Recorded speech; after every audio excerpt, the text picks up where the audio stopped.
So it's around 2 o'clock now, and I'm coming to you live from North Carolina, the Appalachian Mountains. And I'm here to answer any questions about the Joshua Bell violin, the Joshua Bell virtual violin. And I think the format is going to go something like this. I will make sure everything sounds okay first, because this is the very first time that we're doing a live stream. And then I'm just going to noodle along the instrument until questions come up. So I'll keep on improvising and playing and going through different articulations. And if you have any questions, type them into the live chat area, and I'll do my best to answer them. So without further ado, let the noodling begin.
So I guess I could talk about some of my favorite things about the instrument, rather than just noodle around.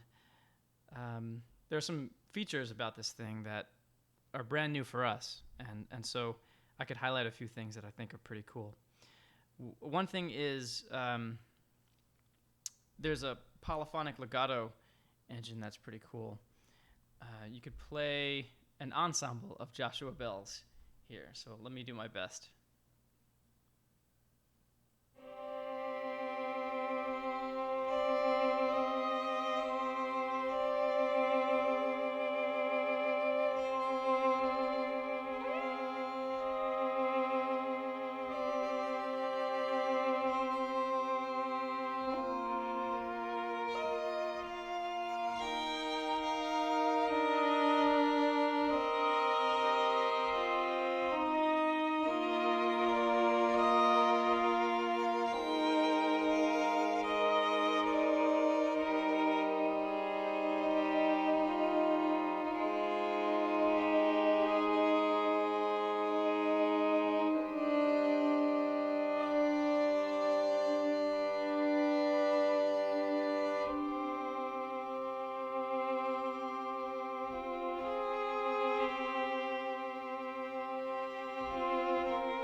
So the polyphonic legato works really smoothly, and it uses voice leading in a way that is very intuitive. So if you just use kind of sticky fingers when you play, the sound results are usually surprising for me. So the other half of Embertone is making some suggestions. Some other things we could show are the rebowings. Those are pretty great. We recorded Joshua Bell playing lots of different rebowing repetitions at different dynamics. So let me demonstrate some of those.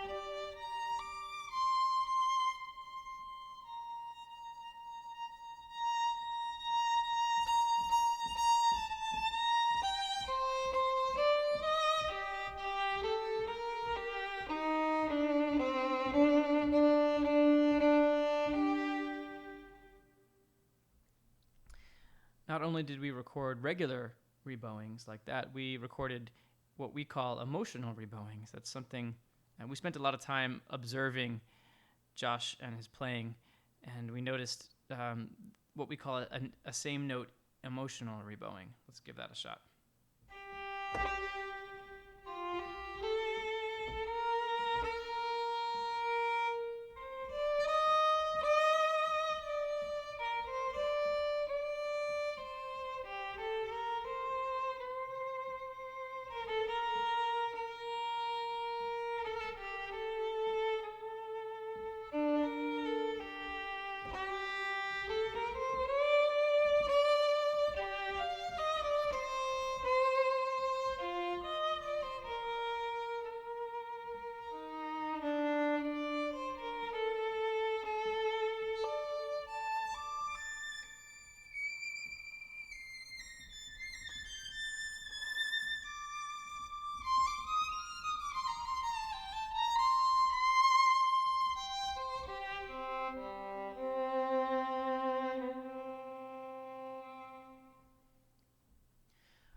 Another thing about the instrument that I think it just makes it even that much more playable. It has different releases. So if you're playing and you just release it normally, you hear a normal release.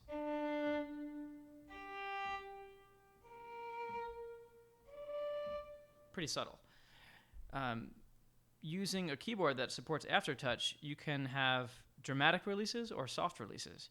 So if I hold down the note and then I play really hard aftertouch, I'll get a dramatic release. Try again.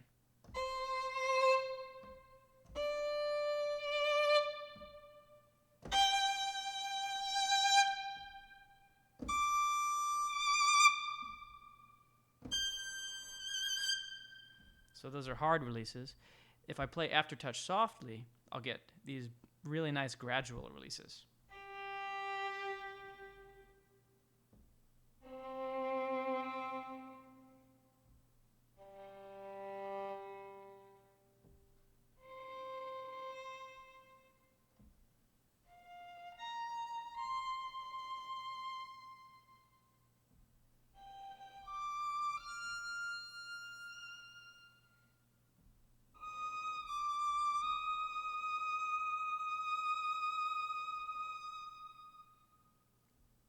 Those are great for phrase endings. Not only did we record different releases, we have what we call contour sustains.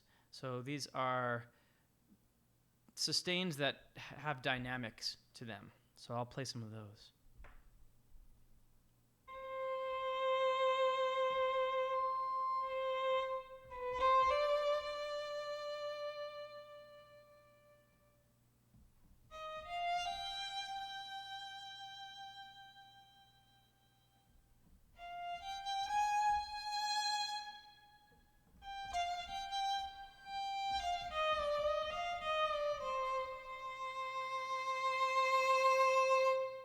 Crescendo.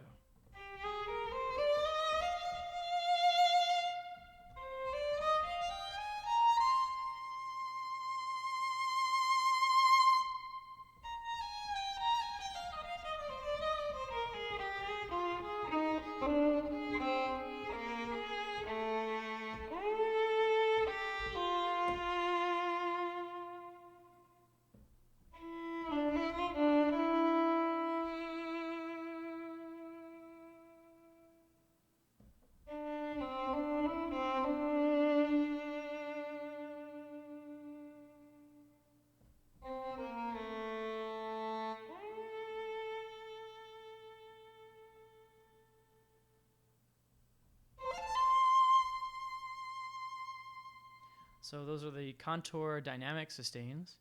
If you guys have any questions or want to hear a particular style, I'm not the best improviser in the world, but I'd be happy to give it a shot. You could type into the live chat window if you have any specific questions. What I'm going to do now is go back to kind of noodling around, and I'll play through the articulations. And Zach, hey man, let me know if you want me to play any more harmonics. It's good to see you. I like your logo.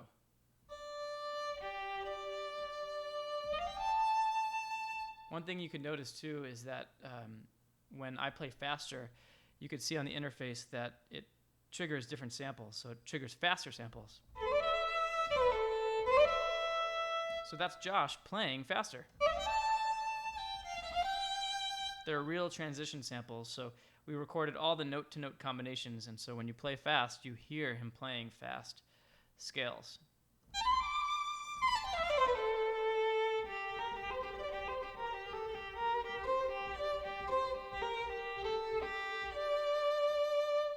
And there's legit dynamics to it. So we recorded transitions at piano, mezzo forte, and forte. So depending on the force you use on the keyboard, you'll get these real immediate results from it.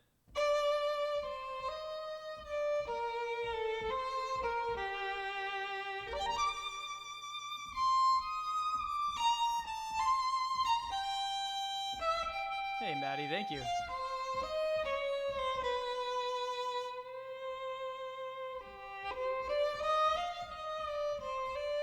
Thank you so much.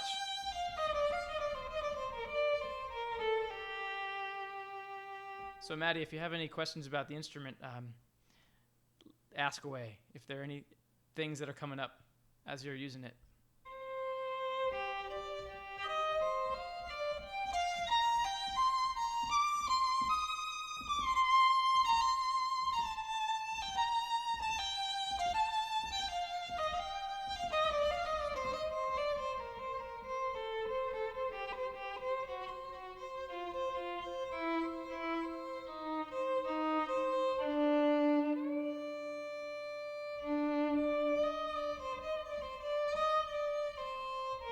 Hey, Zach. Yeah, the harmonics are really fun to play.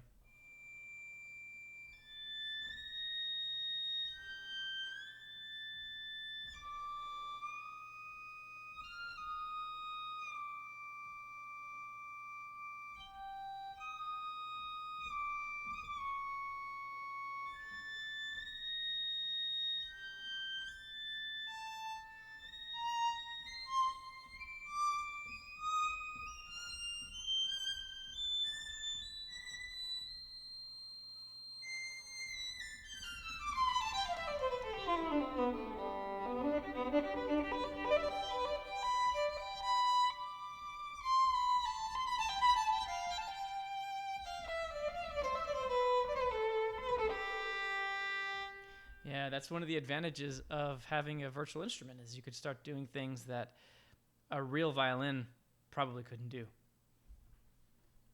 All right, what else should I try here? Let's play some different articulations. So maybe some more pizzicato.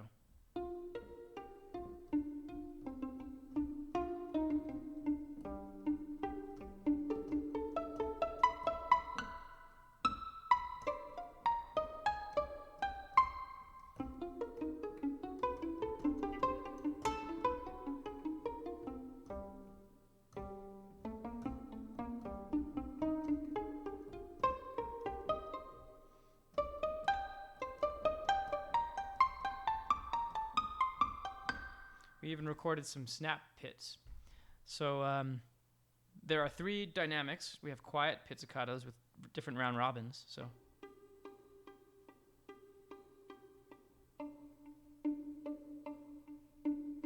mezzo forte, forte, and then at the highest level, snap pits, Bartok.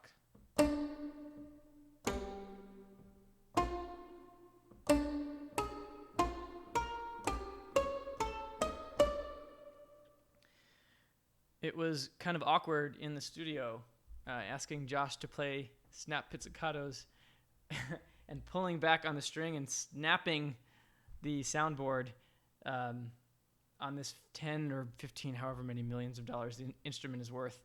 And at some point, we just let him decide. Like, if you want to record these snap pits, as long as it's not going to harm your priceless instrument. And I'm really glad he did. They sound great. And we have 3 different kinds of short articulations as well. So there's staccato, which are they're the longest short articulation that we have.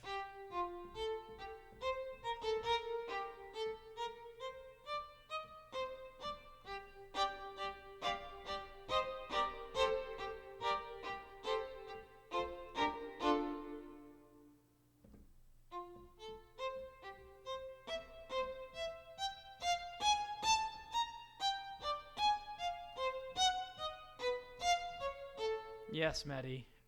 There were a lot of awkward moments especially when he realized how in depth these sessions were going to be. They were very grueling, and he was an incredible trooper going through these 6-hour-long sessions. It was amazing.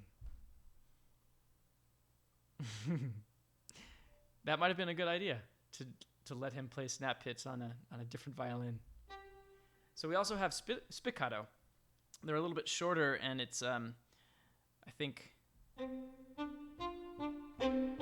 yep, three different dynamics of spiccato as well.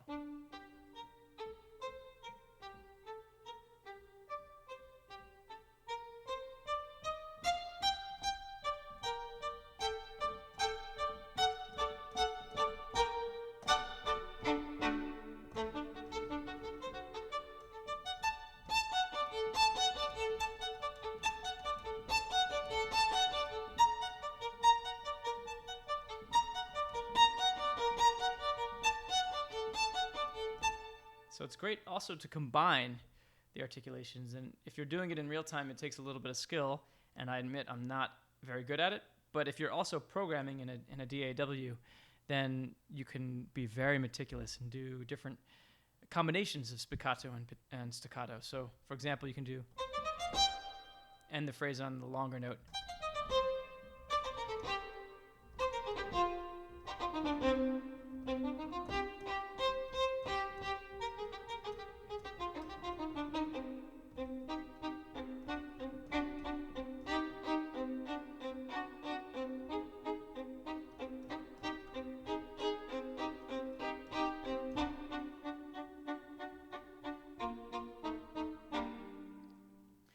So we do have one other kind of short articulation, and they're ricochets. Let's play some of those. Those are the very shortest. Very bouncy. This is the sound of the bow bouncing off the string.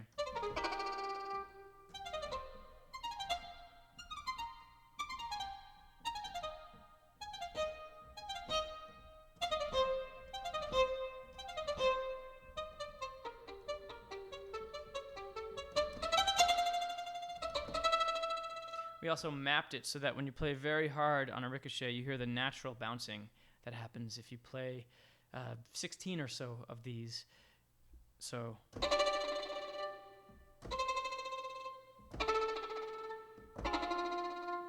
it's a really nice effect. So you can go.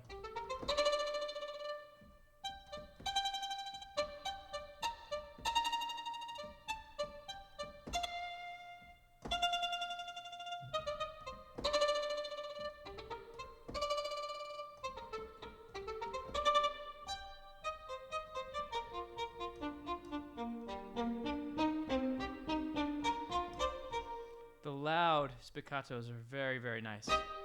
He digs right in with the bow. I love it.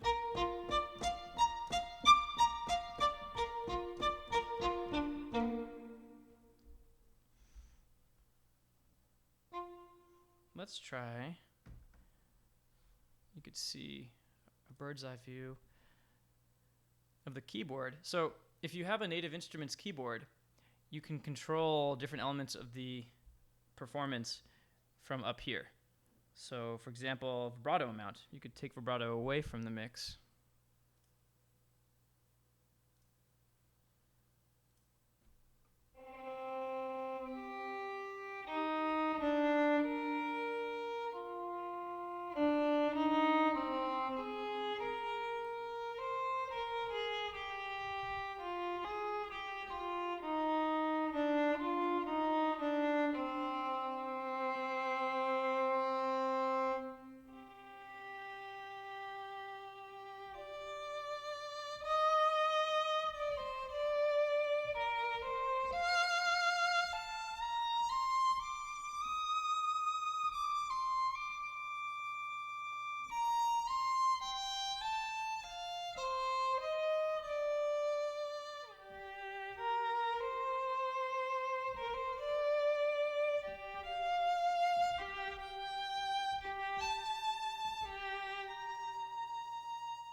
Something else worth mentioning is that we recorded greater than octave transitions, and that's something we've never done before. So this instrument features some totally legitimate greater than octave transitions. Let me try to trigger some of them so you could hear.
I'm going to play some polyphonic legato again. It's too much fun.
So what else? Does anyone have questions?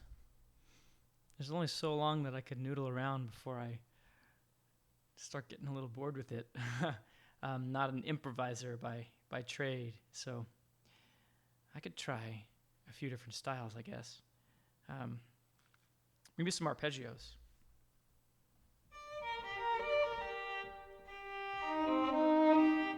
Let's turn polyphonic legato off.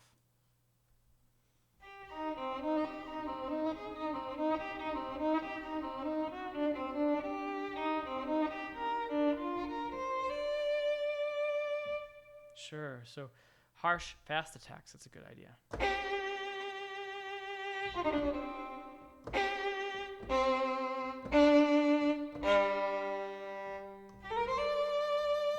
So there are also there's an immediate style of legato, so let's try that.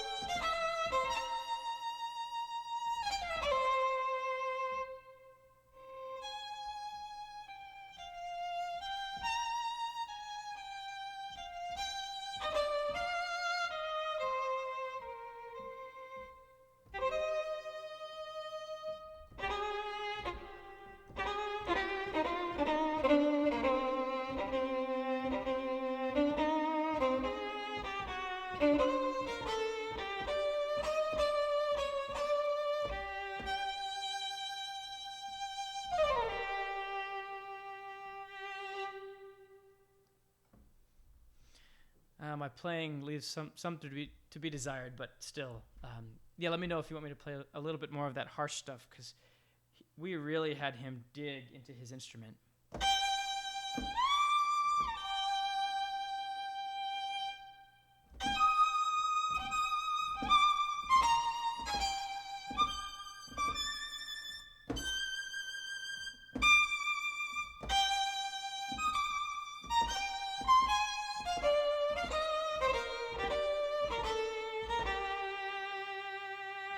Yeah, and that vibrato, that's one thing about this instrument that differs from some of our other solo strings.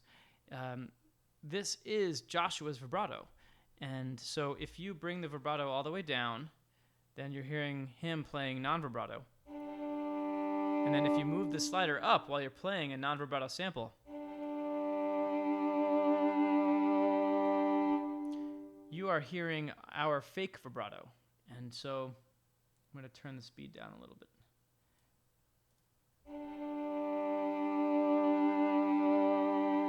But then if you go past halfway on the slider, then you're hearing his real vibrato, and the difference is night and day. It's nice to have the control to be able to add a little bit of vibrato to a non-vibrato sample, But my preference is to play as much of the natural vibrato as possible. And in this area as well, there's what we call intuition, and there's a bunch of humanization and randomization options that let you tailor the sound even more. So, for example, vibrato and non-vibrato variants, if you have that selected, you could move the slider along and have it lean towards non-vibrato or lean towards vibrato.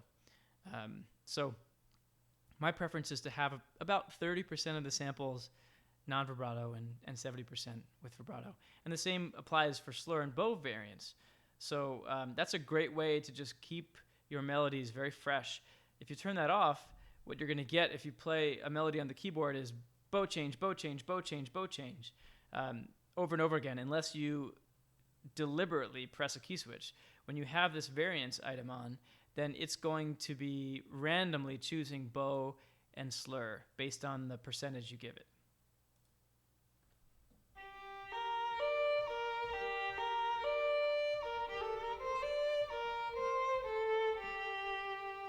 I generally like to lean towards the bow a little bit, so I don't know, 60% or so.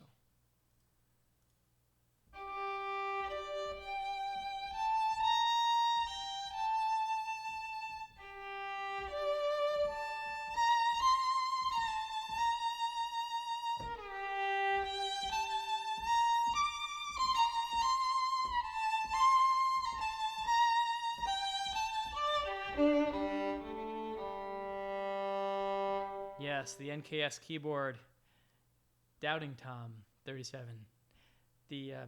This keyboard is great. I love the way it feels. I love the NKS control as well, and it helps as a developer, obviously, to be able to work on instruments and make things with NKS support.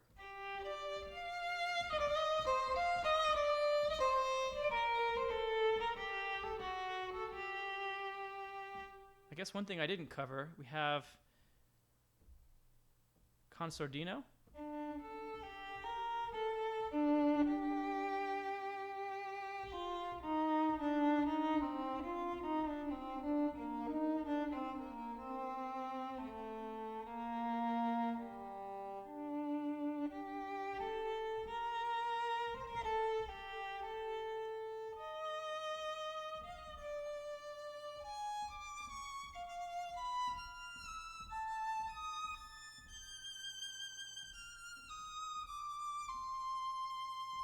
There's something really expressive and thin about that sound that I just love. Play high, loud, very intensive, full vibrato. Yes, I could do that. Let's try. You know what I might do so that I don't destroy my keyboard playing all these high velocity things? I'm going to go into the control page and go to this different configuration. It's called Pro Controller Configuration. So when I do that, velocity, how hard I play the keys, no longer makes a difference in terms of the dynamics. So I could use my sustain pedal that I have down here under the desk and bring the dynamics all the way up. So now, no matter how hard I actually play, it will trigger those harsh samples.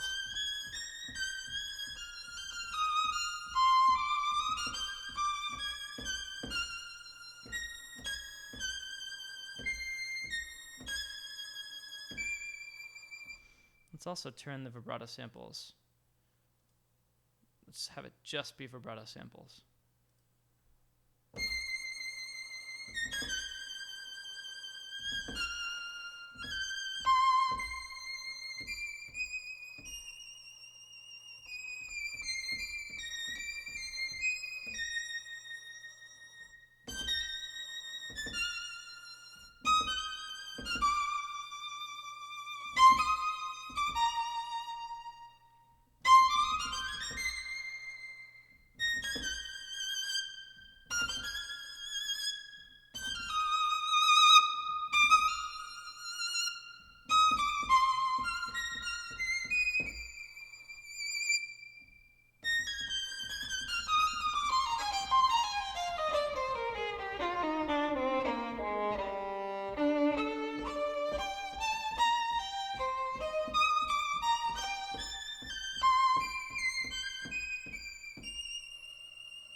Yeah, even though I'm not playing as hard as I can, I'm starting to work up a sweat.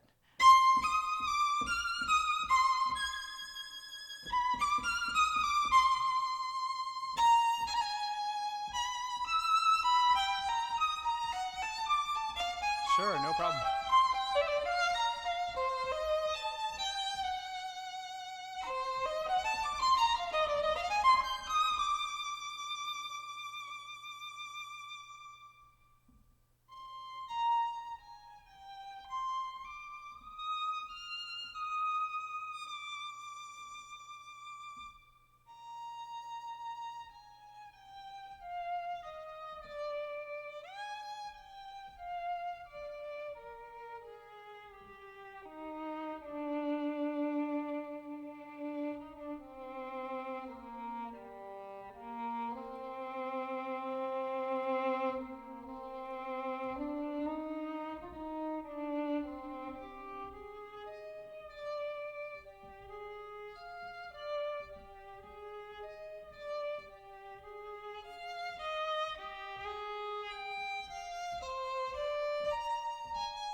All right. Well, I've been noodling away for about 40 minutes now, and I have a little bit left in me, but I wonder, are there any other questions?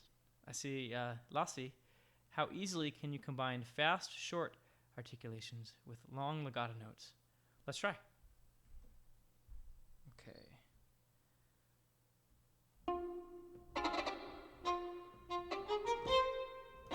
For this, I'm going to switch to a control scheme that I'm a little bit more comfortable with. All right.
So David asks, is there a way to have just sustains and nothing else?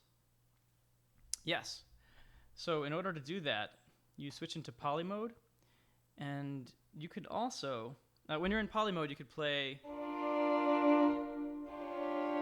sustains like that, but you're still going to be triggering legato transitions. So if I play a C chord,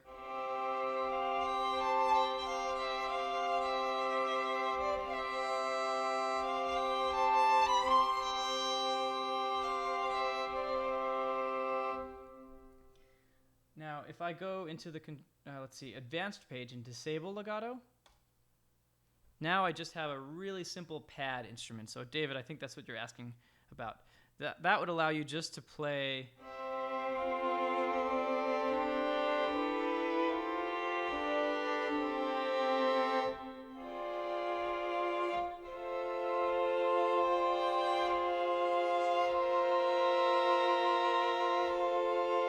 a really simple instrument. And also, if you're wanting that, you will be saving a ton of RAM because all of the legato transitions load themselves out of RAM. And so I think you have an instrument that's 250 megabytes as opposed to 1.5 gigabytes. And so now that I disabled the disable legato patch, you can see that it's loading back into RAM now. What about sustains with aggressive attacks? Yes. So it just depends on the way you want to have them triggered. You could use the dynamics, a dynamics knob right here, or a mod wheel. The way I have the instrument set up now, if I play really soft, I get a soft sustain with a soft attack.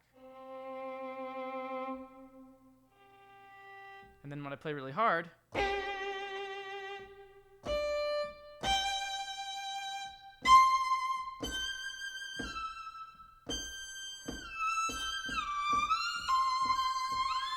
let's turn polyphonic legato off.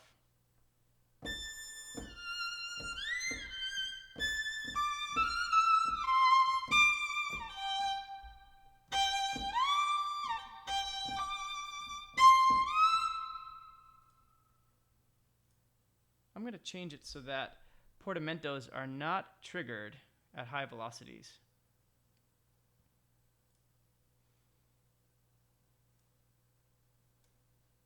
That way I could really dig into the keyboard.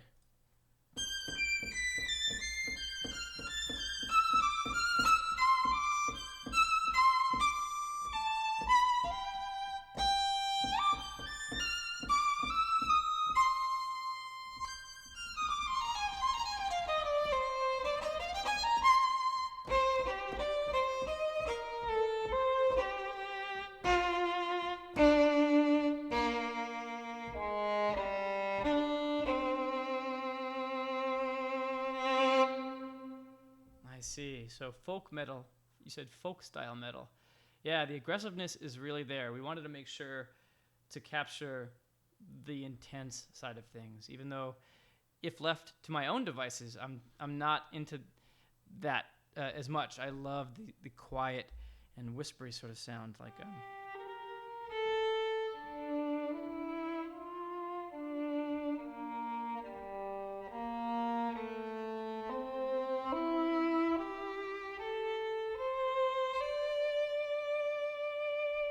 So Jonathan, the other half of Embertone, is saying legato immediate with normal playing. Right. So if I trigger immediate bows,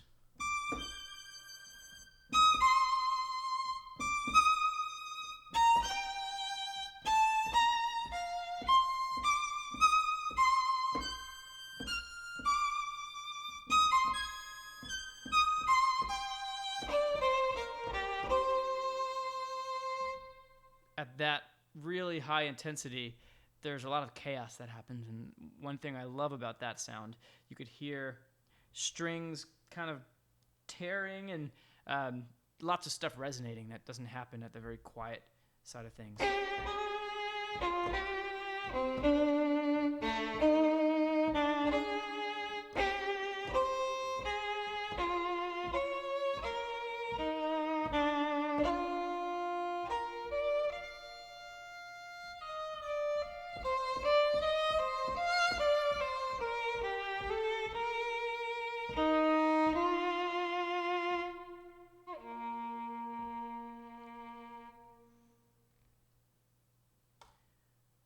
So if there are any other questions, I totally welcome them. For now, what else can I do? I can talk about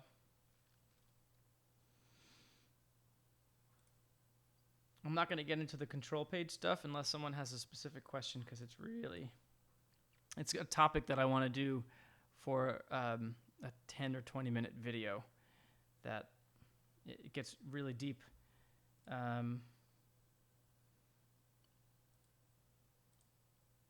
Yeah, there's a lot of stuff going on under the hood.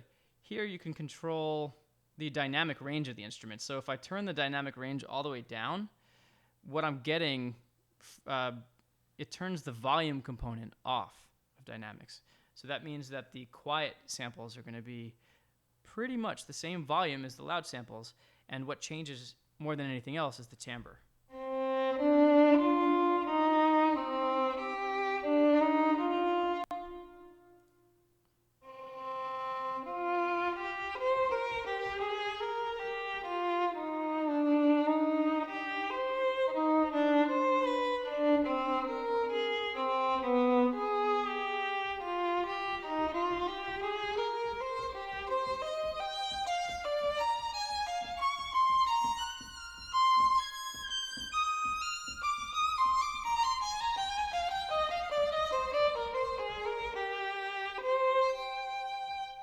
And then just to finish that off, when you bring the range all the way up, what you're doing is you're bringing the dynamics to a wider place. So the quiet stuff gets a lot quieter, and the loud stuff stays about the same.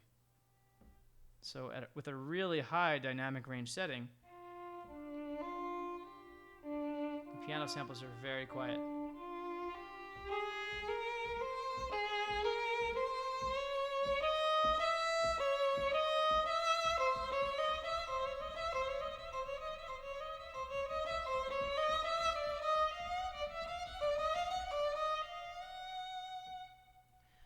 So multi-stops, how do you handle them? That's a really good question. So the attack of the multi-stops themselves is controlled here in the intuition page. So you could have polyphonic turned off and still be able to play an initial multi-stop. So multi-stop attacks. So if I play 2 notes, but then as I continue, it goes right back to monophonic single line.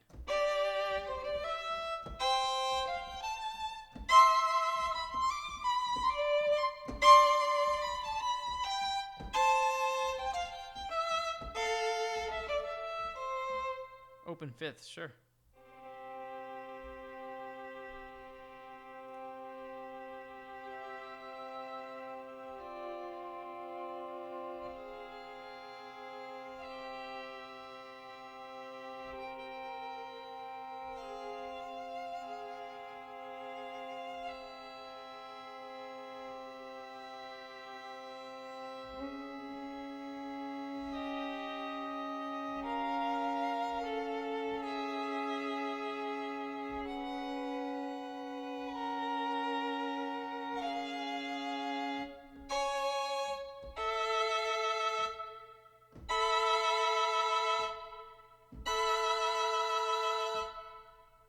So going back to multi-stops, this is a feature that I haven't really talked a lot about. You see these little numbers, 1-2, 2-1, 2-2, and 1-1-2. You can specify the multi-stops and break them up. So a 1-2, if you play a chord that has 3 notes in it,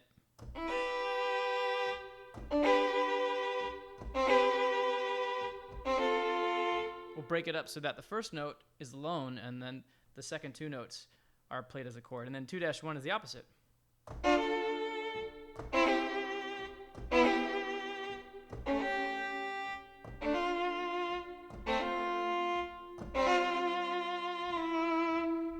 And then for 4-note chords, you have 2-2 and 1-1-2.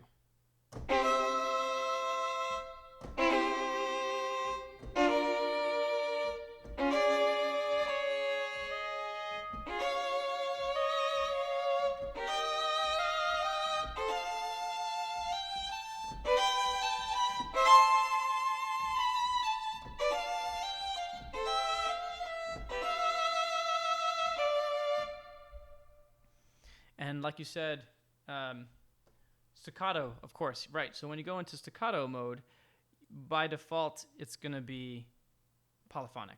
So even if I have polyphonic turned off,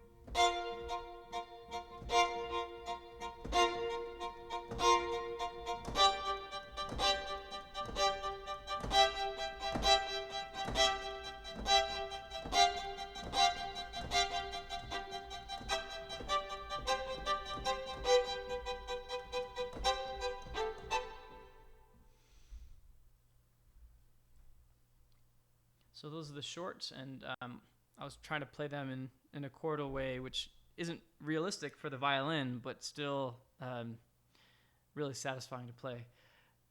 Lassie is saying fast bow change runs. So yeah, there's a few different ways to do fast bow change runs.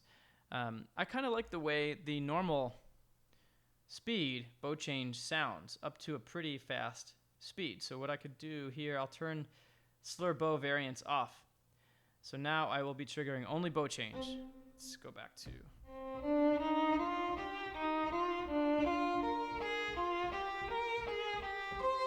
So now it's only bow change. Dun, dun, dun, dun, dun, like that.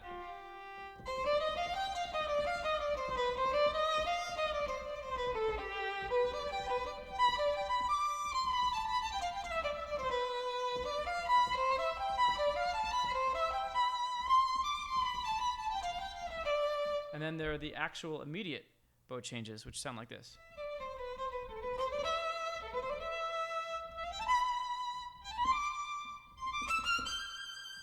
Let me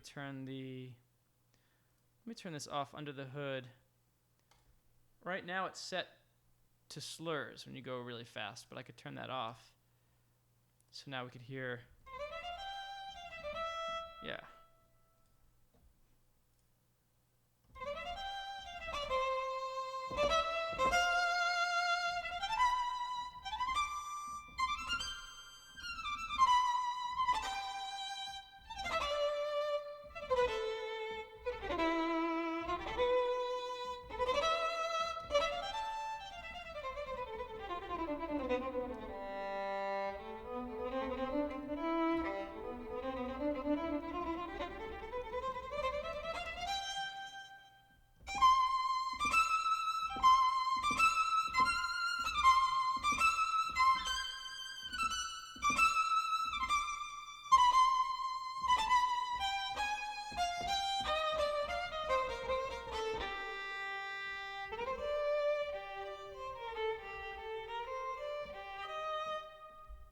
Yeah, so that's just bow change. I learn how much I love having intuition on, so I don't have to think about constantly going between slur and bow change, just setting it right here and being able to play a melody and know that it's going to vary between the two makes such a big difference.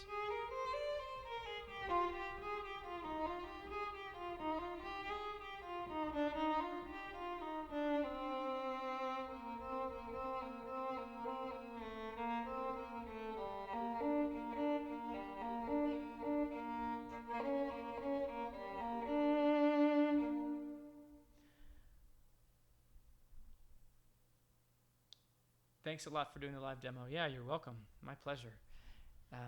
The more questions, the better. I can continue to noodle around. Are there any articulations that anyone wants to hear specifically? Gradually changing from a fast legato run to more separate articulation run. That's probably something that would be hard for me to achieve in real-time playing, but I could try. Let's see. I'm going to go back to... So, let's see. This is immediate legato speed. Fast legato run to more separate. Right, okay. So I could hold down this key switch. That's fast slur.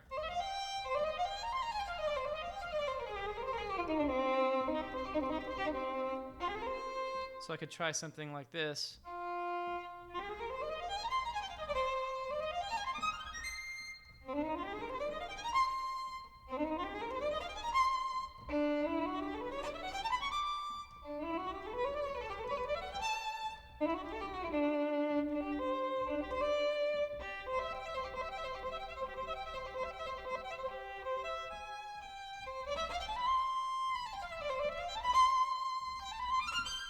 Yeah.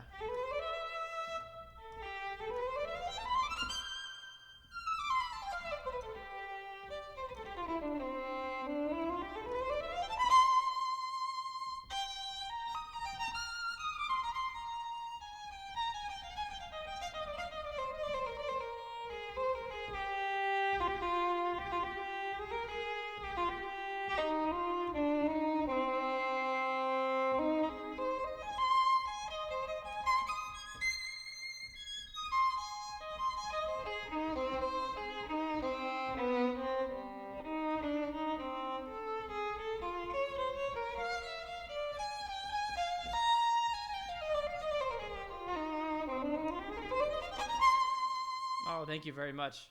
I used to have some keyboard chops, but that was a very long time ago when I was actually playing piano a lot. All right, so we've been doing this for about an hour now, and everyone, thanks for watching. I wonder, are there any other articulations or styles that you're hoping to hear? Because if not, I will continue to meander and improvise along the keyboard, and that could get pretty old pretty quickly for everyone. Thanks, Zach.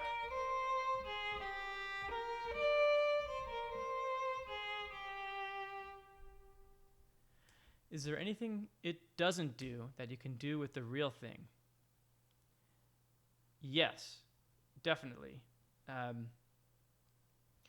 For example, Joshua Bell is capable of playing so many things that this instrument cannot do. So what we did our best to achieve here was get the best snapshot of his sound and his style as we could, given the amount of time that we had in the recording studio. So he can move his bow along between the bridge and the fingerboard continuously and alter the timbre continuously. That's something that we can create kind of a shadow of that, but it's real violin playing is still in its own category, if you ask me.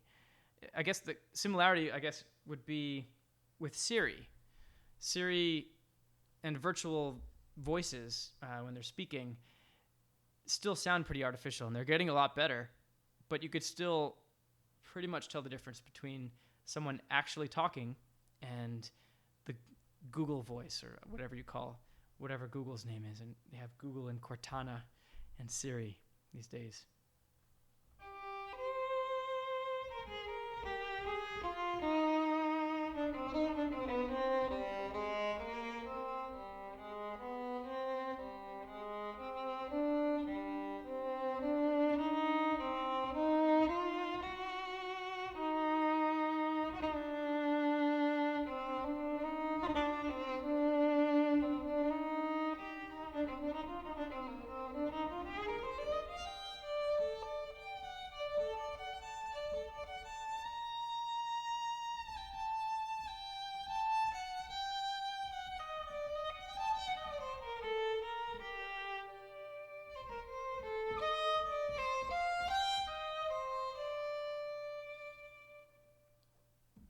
Yeah, so play quiet low and gradually louder and louder and higher, then come back to quiet and low.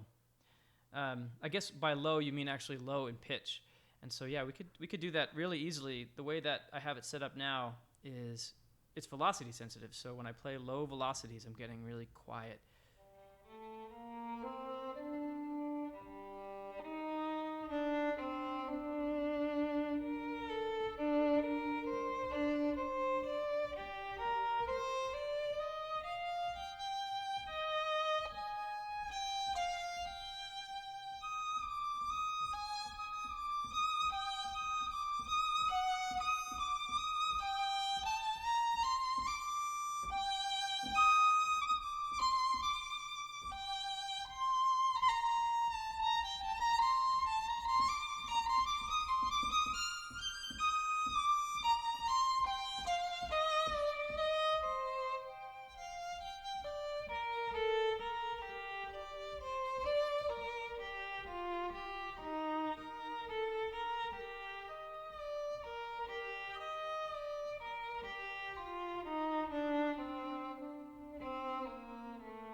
For those of you who haven't been watching the whole time, I could play some harmonics because I was doing that a lot at the beginning.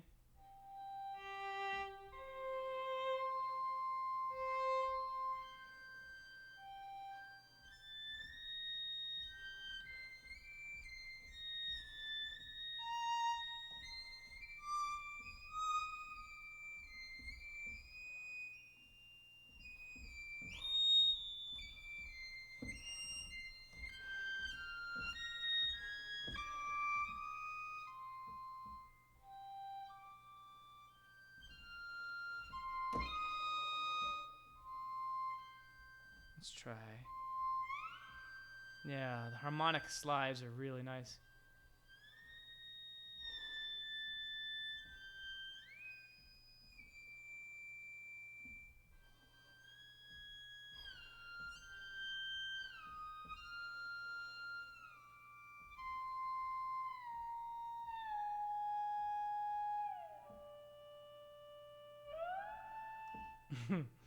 um, what do you suggest is the best method for switching between articulations? Oh God, that's such a personal thing. What we fell on was having what we call momentary key switches. So by default, it's legato. And then the key switches down here, which I can change the camera view so you can see what I'm playing. Let's see. Great. So this is staccato, this is spiccato, and this is ricochet. They only apply when they're depressed, when the keys are down.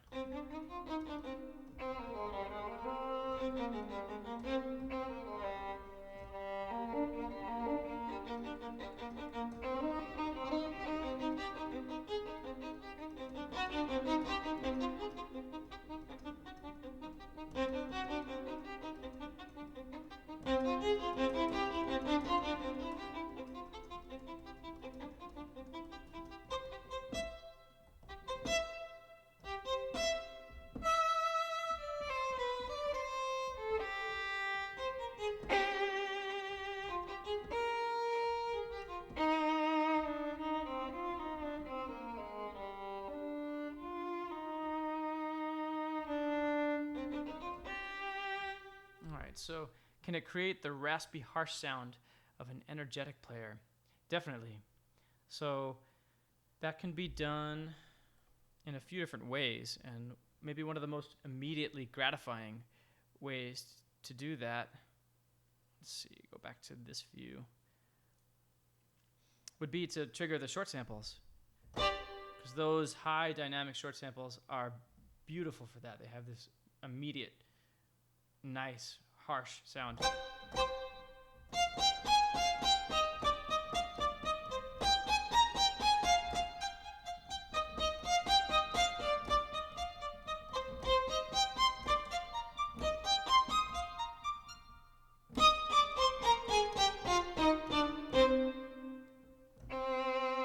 But then we also have a really raspy style of legato that we made sure to record.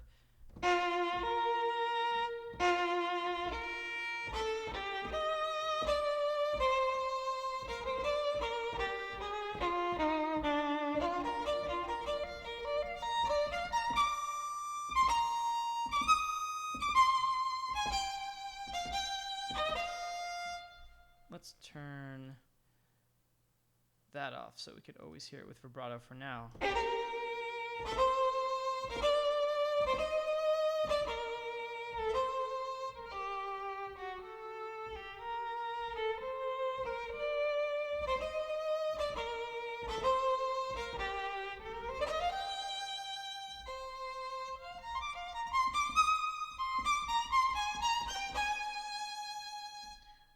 So, Colin Yu or Colin Yu too. Let me know if you have any other cool specific questions about that, or if you want me to play in more detail. And Gregory, you're saying switching between legato and up and down bowing. So this library or this product doesn't have up and down bowing for legato, even though you can definitely mimic it. There's enough round robin and articulation choices that you can get that feel. When you're playing the short samples, then you are hearing up, down, up, down, up, down.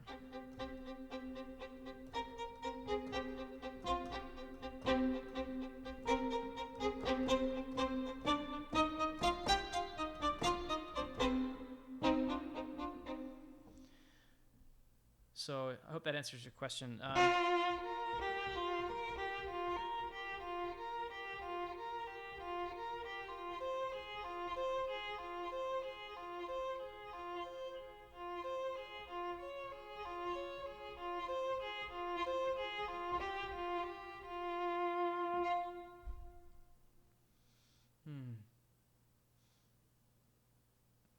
I don't have any examples on YouTube of my own stuff, but this is the kind of playing.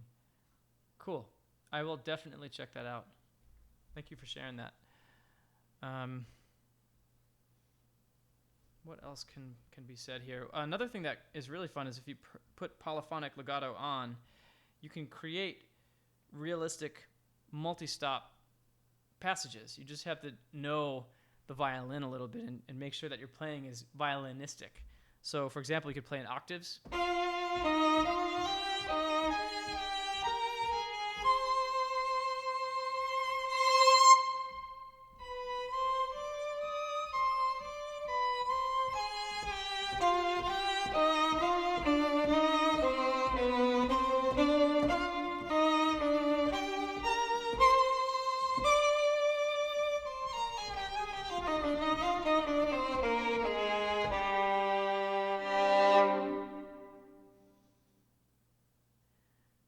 A quiet semitone trill, gradually growing loud. Right. So that depends on the mode you're playing.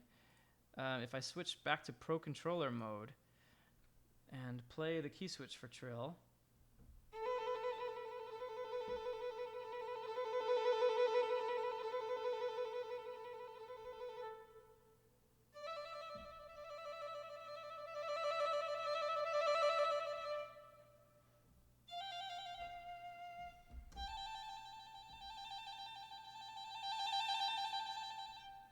and if you start up here at a high dynamic,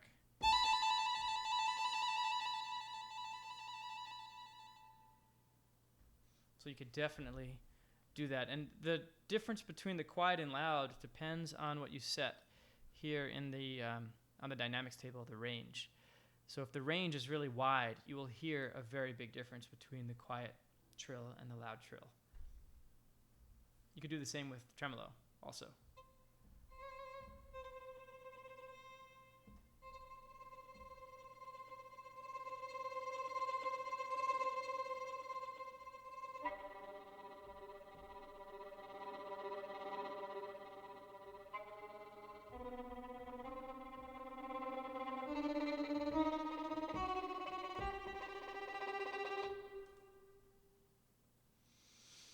Does Josh have any suggestions for players using his virtual library?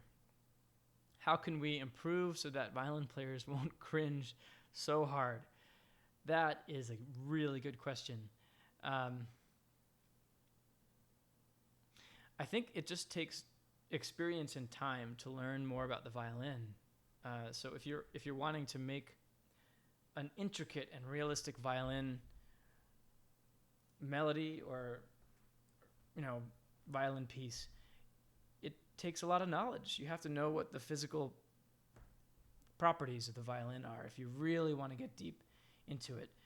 What we made here, excuse me, was a tool that lets you sound realistic in an intuitive way. So if you're creating a simple melody line, you can do that and make it sound really good. But if you're wanting to go to that next level and not have violin players cringe when they hear you, I think it just takes super intricate detail and knowledge about the violin. Yeah.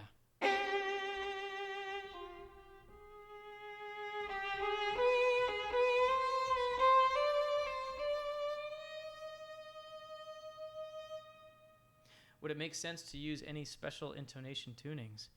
Sure. Yes, you could set the pitch wheel to change tuning if you want. Another thing that you could do in the intuition page is change the way pitch reacts depending on the way you're playing. And these are some of the more advanced controls, but my favorite one definitely is the speed pitch instability. So when speed pitch instability is off, which it is not by default, it is on by default, and you play a really fast scale, you hear a very perfect scale, which is super unrealistic. If a violinist is going to play that fast, they're not going to be able to hit every single note dead center. So when you turn speed pitch instability on, it wavers the pitch around and creates a little bit of realistic chaos when you play fast. And then if you turn that way up, right, Jonathan has a very good suggestion here. I'm pretty sure that's... Yep, it's right. It's right. So when you turn on speed pitch instability and you bring it all the way up to these high numbers, you're going to hear a lot of chaos when you play fast. We found around 50% is a good compromise, so you're hearing something a little more realistic. Then there's attack pitch instability, and that means that refers to a violinist who, at the onset of a note, there's a little more chaos, and it usually settles within the first 250 to 500 milliseconds. So if this is off, you're hearing dead center all the time, and when it's on, there's just a little bit of pitch settling that happens that we think is a natural phenomenon for violinists.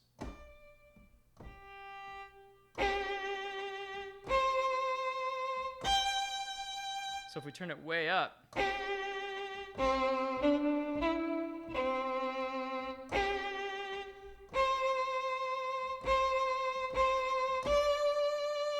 could hear a lot more settling happening.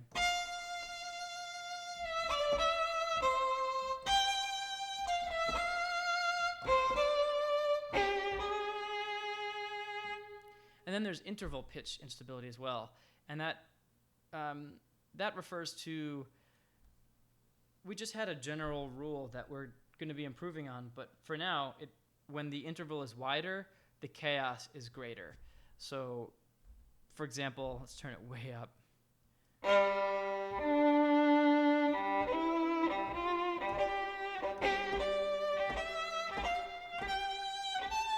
You're just hearing a lot more chaos when the intervals are bigger.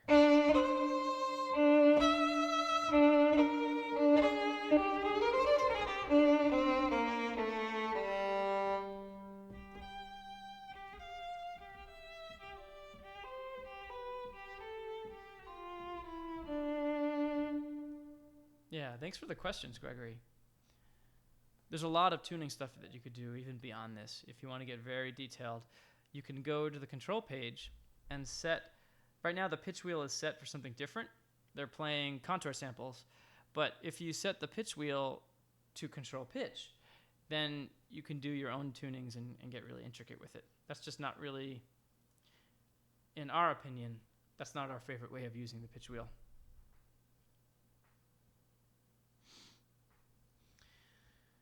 All right. Well, does anyone have other questions before I retire? I can noodle around on the keyboard just a little bit longer and play different articulations. For those of you who own the instrument, I'm more than happy to talk about the best way to use it and, different tricks that I found really come in handy when you get better just at harnessing it. Something that I did mention maybe about 50 minutes ago that's worth mentioning again. Yeah, I think we will post the video. It's going to be up on our site, so if you want to listen to the beginning, you can. Something that would be worth just talking about really fast would be...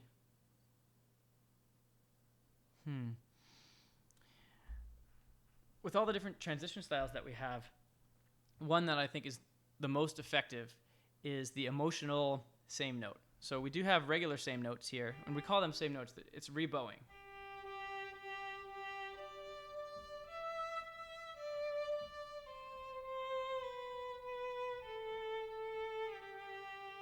We have different dynamics of rebows like that, so...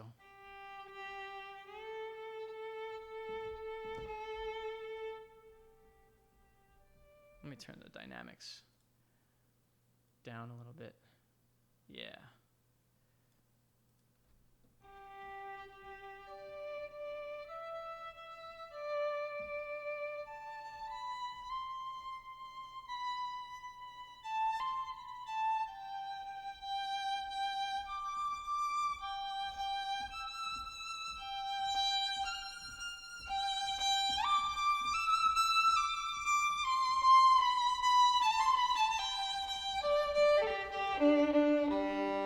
We also have emotional rebows, which are basically like portamentos.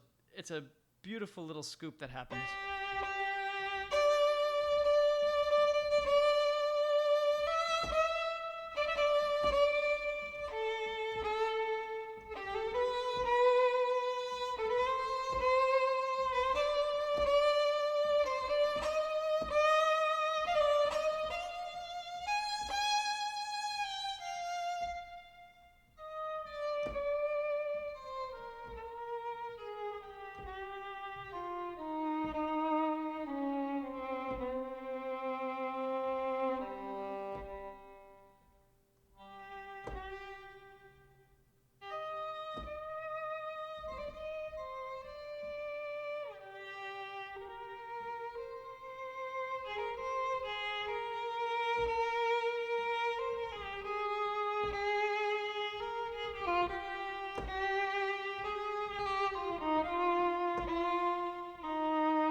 So, David, you're saying that there's one mic position. How far was Joshua away from the mics?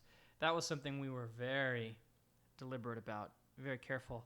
We didn't want the mics to be too close because then the sound is a huge imposition and you hear an inappropriate level of detail, and especially when the tone to bow noise ratio starts to get a little bit out of whack. It doesn't sound very good.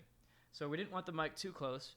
We didn't want the mic too far either, because then that would ruin the flexibility of the instrument and also the detail that you can get with the legato transitions. So I don't remember exactly. I think the mic was about 12 to 14 inches away. And that was just the sweet spot that allowed the sound to breathe just enough, but without imposing some of the extra junk that comes into the sound if it gets too close. Especially with the violin, when you get to that really high range, you got to be really careful about not getting the mic too close.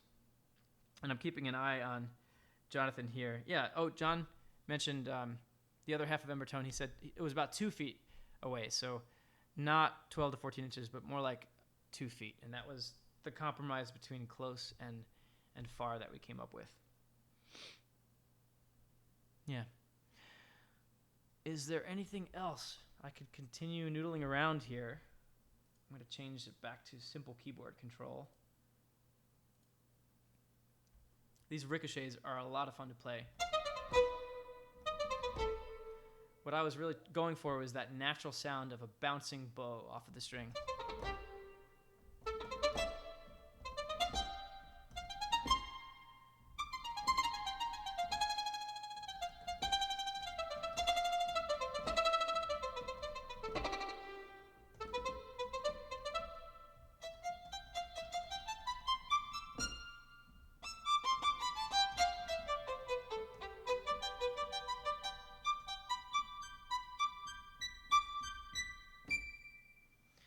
David, you're asking, was there a reason to not use multiple mic positions?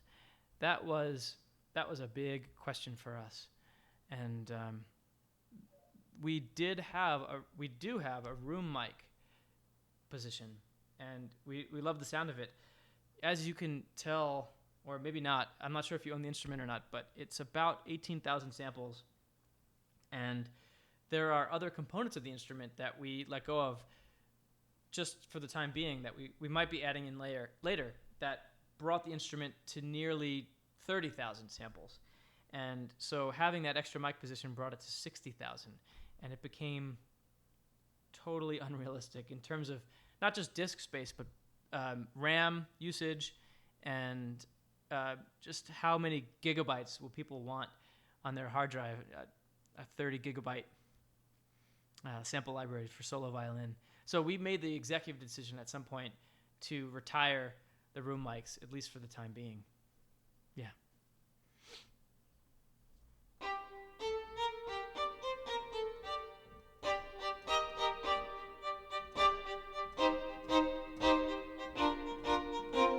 How much key switching were you doing in the ricochet examples? Not much at all. There's one key switch for ricochet. And the way we mapped it was that that natural bouncing sample happens when you play really hard on the keys. So if you play a normal intensity in terms of velocity,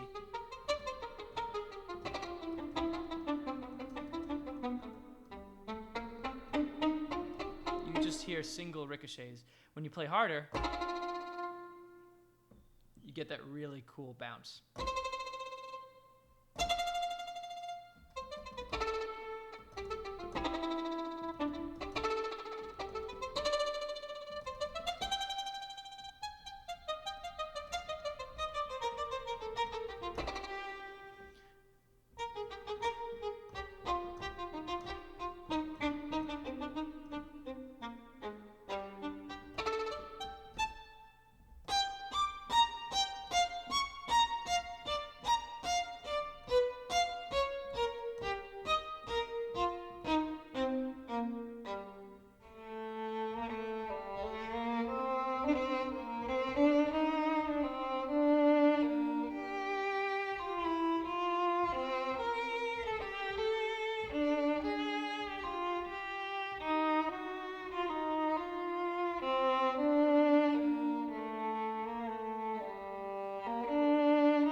you have a video that goes into performance details, RTFM, well, the manual helps a lot. And we intend to bring more detail into the manual, especially Contact 5.7 came out just a few days after we released the instrument. And there were some logistical changes in the application that rendered our initial instructions useless. So they just changed the name of a few different buttons. And so we're going to be introducing a little more detail in the manual. And what I would say, though, is the main source of information that I'm hoping people can get is through the videos. And I want to make these micro videos that will feature just one small aspect of the instrument. It might just be the contour samples or just the ricochets, and 3 to 5 to 6 minute videos that go deeper into just single concepts that are somewhat buried in the instrument. So yeah, and David, I'm hearing you. You want an expansion to include the room mics. You are not the only one. I'm sure Jonathan feels exactly the same way about that, and it's something that we definitely can talk about internally. So yeah, performance-wise, what I'm going to be doing in the near future is talking about this control page here, because this is maybe the most nerdy and deep aspect of the instrument that definitely deserves 10 to 15 minutes of explanation and digging in. But what I could say now, we made these presets because we didn't want people to get overwhelmed who didn't want to get into that level of tweaky, nerdy detail that we always get into. But there's a Pro Controller configuration that is extra cool if you have access to CC11 and the mod wheel, and especially if on NKS keyboards, it's really nice to have multiple controls. The simple keyboard control is one of my favorites, and that takes the dynamics of the instrument and puts it into velocity. So if you have a small keyboard or a keyboard that doesn't have a lot of functionality, this is a preset that might serve you really well. What I love, like I said, you could play really quietly and get those quiet legato samples.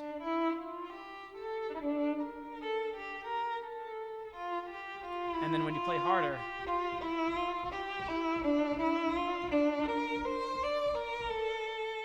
there's something really immediate about that I think it's just really satisfying. Intuitive shorts, this would be really worth talking about really quick. You can set the short articulations to key release. So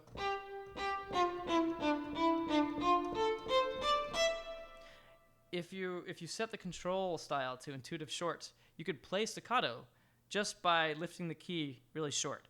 So the script is waiting for you to see if you lift the key soon enough. And if you do, it will trigger short samples instead of long. So when you play long,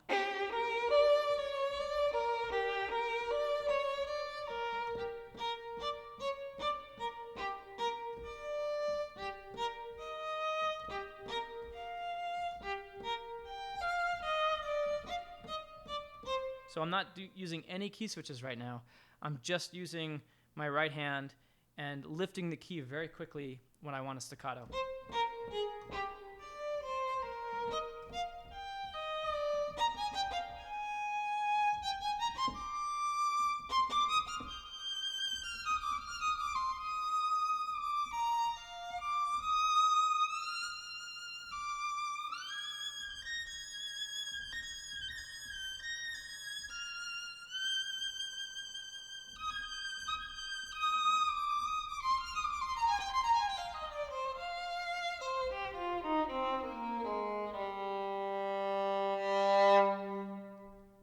Yes, the room mics, I totally get that, and thank you for mentioning.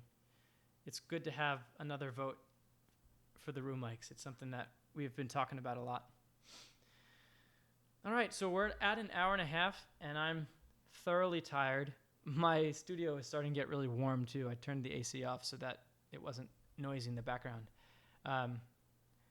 Thanks, Gregory. Have a good one. How many different intense endings do you have? Just one. So it's either the intense ending or the normal ending. And I should say, too, that the normal endings vary in intensity also depending on what kind of sample you play. So if you play a quiet sample, you're going to get a normal release for a quiet sample. And if you play a loud one, you're going to get a normal release for that loud one. But if you deliberately end the note, there's a couple different ways you could do it, I guess. Now that I think about it, you could do the special release. So that would sound like this.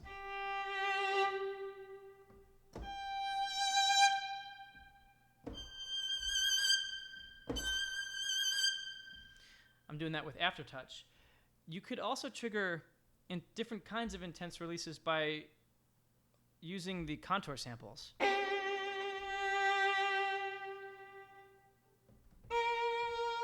me switch this to the main page so you can see what's going on.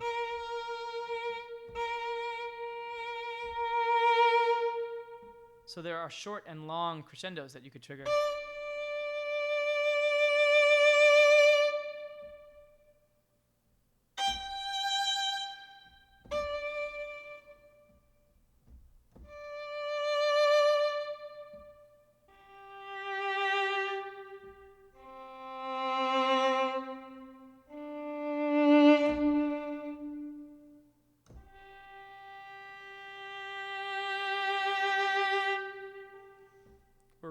Glad to have those contour sustains in there, especially when you're wanting to craft a very specific phrase. Sometimes you want to bridge the gap between two different dynamics in a way that the static samples don't do quite as successfully. So you have those contour samples, and there are a few different ways to play the contour samples that I'll go into. I'll make a specific video for those. Yes. Yeah, so Peter, that is a really good question, and I think that might be a good feature to end on. So we have 3 different kinds of key switches right now. There are latching key switches. So if you're playing legato and you press a latching key switch and let go, it'll stick there. And then there are also momentary key switches, which apply to the next note that you play. We have a new kind of key switch in this instrument, which we call instant key switches, and that will take the note and instantly change it. So if I play a regular sustain, and I'm going to switch to this video mode here so you can see what I'm doing. If I play, I'm going to change it so that you could see. All right, so this is the key switch for tremolo. So if I play a note,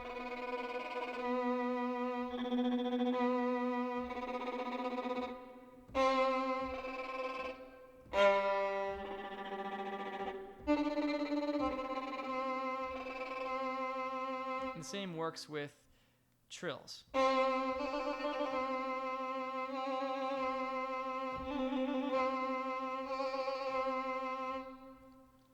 So the trill key switch is kind of special. Let's see. If you play the trill key switch hard, you get a major trill. If you play the trill key switch soft, you get a minor trill.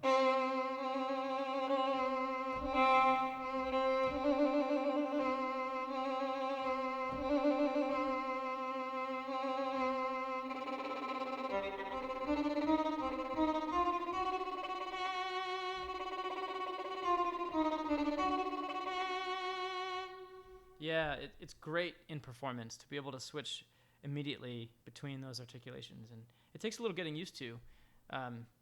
You have to line things up just right in your performance, but it's really convenient.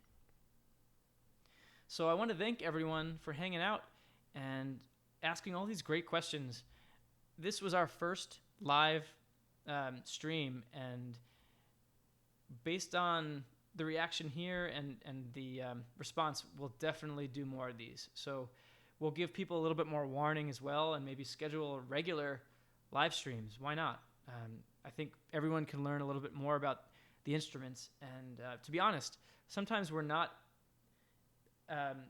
totally successful in sharing some of these very specific features that are often buried into the instrument. So this is a great opportunity to talk about the very detailed aspects of these instruments that you would only find if you were to dig all the way into the manual. And I know a lot of people aren't interested in reading every word of the manual. At least I'm usually not. I want to open the instrument up and and just get playing. So I want to thank everyone for watching and listening. And please direct any questions straight to our website, or you can go to you could send an email to us at support@embertone.com. We always love questions and feedback. And I should say, too, that if you haven't picked the Joshua Bell violin up yet, today is the last day for intro pricing. So you would get a discount for buying it. And midnight tonight, Eastern time, it will go up to the normal price, which is $199. So if you're on the fence about it, today would be a good day to really think about if it's right for you, because we honestly won't be doing a discount on this for some time. Yeah. Thanks, everyone. Signing off for now.